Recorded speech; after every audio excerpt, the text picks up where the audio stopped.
মসজিদে সামান্য 2 টাকার ইমামের সাহস হয় কি করে মেম্বারে দাঁড়ায় আমাদের বিরুদ্ধে কথা কয়? সেক্রেটারি সাহেব, আপনারা আমি আগেই বলেছি আমাদের এই ইমামের মতিগতি ভালো না। প্রথম সপ্তাহে ওরে মসজিদেতে বের করে দেওয়া ভালো ছিল। আপনি তো আমার কথা শুনলেন না। হ্যাঁ সভাপতি সাহেব, ওইটাই আমার চরম ভুল হয়েছে। আপনার কথা শোনাই উচিত ছিল, ওই সময় ওরে বের করে দেওয়ার দরকার ছিল। আরে ভাই, তুই ইমাম মানুষ, তুই 5 ওয়াক্ত নামাজ কালাম পড়াবি, কোরআন হাদিসের বিষয় নিয়ে কথা কবি, তুই কেন আমাদের বিরুদ্ধে সারাক্ষণ লাগিয়ে থাকিস? আরে বুঝলাম না তো ভাই, আপনারা কি শুরু করলেন? সভাপতি সাহেব, ইমাম সাহেব আপনাদের বিরুদ্ধে কি এমন কয়েছে? আরে কি কয়েছে মানে? আল্লাহ কি কোরআনে শুধু সুদ ঘুষের কথা কয়েছে? জুম্মার দিন খুতবার সময় সুদ ঘুষ, আসরের নামাজের পরে সুদ ঘুষ, এই ইমাম সাহেব পাইছেটা কি? হ্যাঁ, আপনি ঠিকই বলেছেন, কালকে এই ইমামকে চাকরিচ্যুত করে দিতে হবে। হ্যাঁ ঠিক আছে, আমার খালতো ভাই এসছে ভালো ইমাম, দরকার হলে আমি তারে নিয়ে আসবো। সেক্রেটারি সাহেব একটু থামেন। সভাপতি সাহেব, এই সামান্য এইটুক কারণে আপনারা ইমাম সাহেবরে মসজিদটা চাকরিচ্যুত করে দেবেন? আরে তুমি থামো, তুমি কি জানো ইমাম সাহেব কি করেছে? তাহলে তুমি শোনো। আমাদের রাসূলুল্লাহ সাল্লাল্লাহু আলাইহি সাল্লাম দ্বীন এবং ইসলামের জন্য যেভাবে নিজেকে উৎসর্গ করতে বলেছেন, আমরা সবাই সেভাবে দ্বীনের কাজ করব, মনে থাকবে তো? আর একটা কথা মাথায় রাখবা, আগামী দিনের ভবিষ্যৎ তোমরাই আগামী দিনের ইসলাম ও দ্বীন প্রতিষ্ঠার জন্য কাজ করবা, ঠিক আছে? মনে থাকবে তো?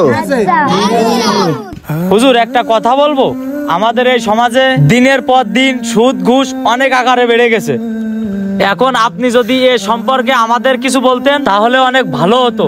এই বিষয়ে আপনি কিছু বলেন। সুদ ও ঘুষ নিয়ে তো আমি প্রতিনিয়ত বয়ান করি। আমাদের সকলের উচিত সুদ এবং ঘুষের মতো পাপ কাজ থেকে আমাদের এই সমাজকে, সমাজের মানুষকে বিরত রাখা।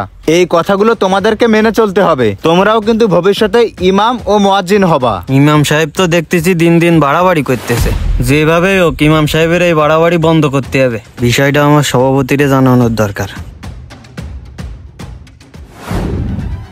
তাহলে শুনলে তো ওই ইমাম সাহেব কি করেছে? আরে থামেন তো আপনারা। ইমাম সাহেব কি এমন করেছে? এই জায়গায় তো আমি ইমাম সাহেবের কোনো দোষ দেখতে পাচ্ছি না ভাই।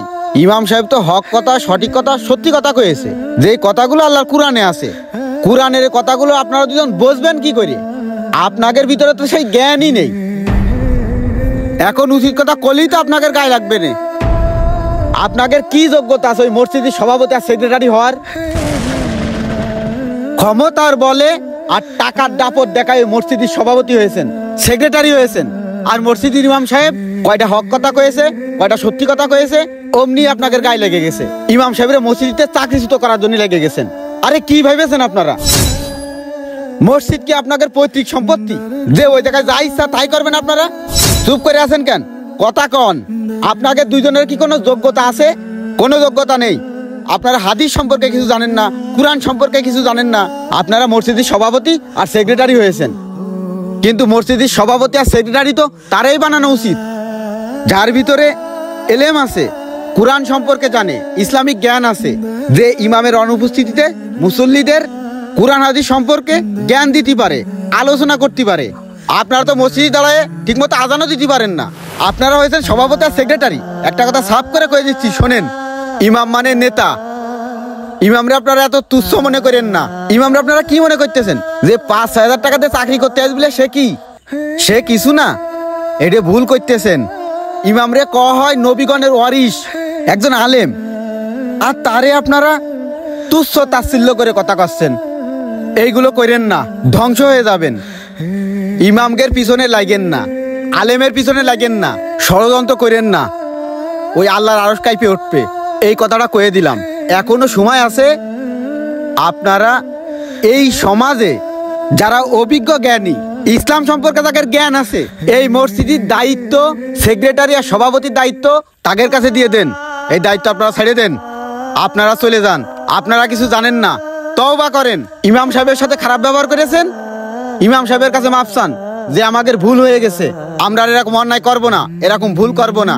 আমার মনে হয় মসজিদ থেকে কোনো ইমামের বদলি হওয়ার দরকার নেই। প্রয়োজনে প্রত্যেকটা মসজিদের আপনাদের মতো দুর্নীতিবাজ, সুদখোর, ঘুষখোর, অন্যায়কারী সেক্রেটারি আর সভাপতির বদলি হওয়া দরকার। ইমামের বদলি হওয়ার কোনো দরকার নেই। এই আপনাদের মতো সভাপতি আর সেক্রেটারির কারণে মসজিদের কোনো ইমাম সাহেব সঠিক কথা, হক কথা করতে পারে না। কথাগুলো আপনাদের কলাম, যদি আমার কথায় ভুল ত্রুটি হয়ে থাকে আমারে মাফ করে দিয়েন।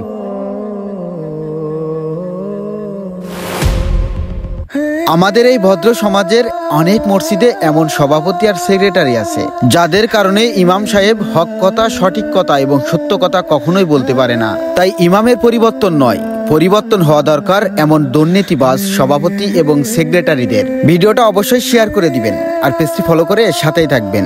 ধন্যবাদ।